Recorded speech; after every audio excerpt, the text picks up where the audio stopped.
ના થાય।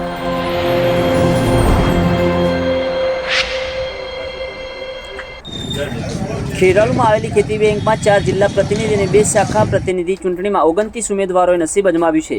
ખેરાલુ ખેતી બેંકની ચૂંટણીમાં ફોર્મ પ્રક્રિયા એક જ દિવસમાં કોઈ પણ હંગામા વગર પૂર્ણ કરવામાં આવી છે। ખેરાલુ નાગરિક બેંકના એક જ દિવસના નિયમોને ભાજપના આગેવાનોએ બોર્ડ ઓફ નોમિનીઝ કોર્ટ મહેસાણામાં સ્ટે માગ્યો તે ચૂંટણી આજ દિવસ સુધી લટકી રહી છે। વહીવટદાર શાસન ચાલી રહ્યું છે।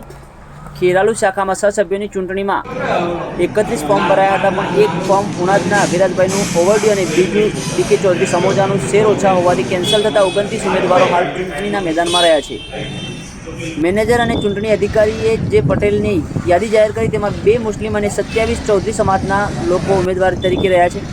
ખેરાલુ વિધાનસભા વિસ્તારના મગજીભાઈ ડી પટેલ અને ભીખાભાઈ ચાચરિયા એનડી ચૌધરી ઉણાદના ગ્રુપોમાં હાલ મેદાનમાં આવ્યા। અગ્રણી પવનભાઈ ચૌધરીની રણનીતિની પણ ચર્ચાઓ ટોક ઓફ ધ ટાઉન બની રહી છે। ખેરાલુ શાખામાં 2986 સભાસદો છે।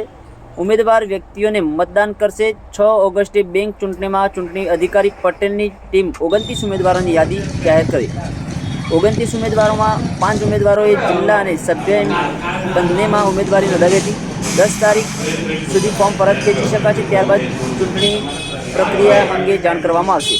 ખેરાલુ વિધાનસભા વિસ્તારના ભીખાલાલ ચાચરિયા સહિત આગેવાનો અને હોદ્દેદારોએ બિનહરીફ કરવા કામે લાગ્યાની ચર્ચાઓ પણ જોવા મળી રહી છે।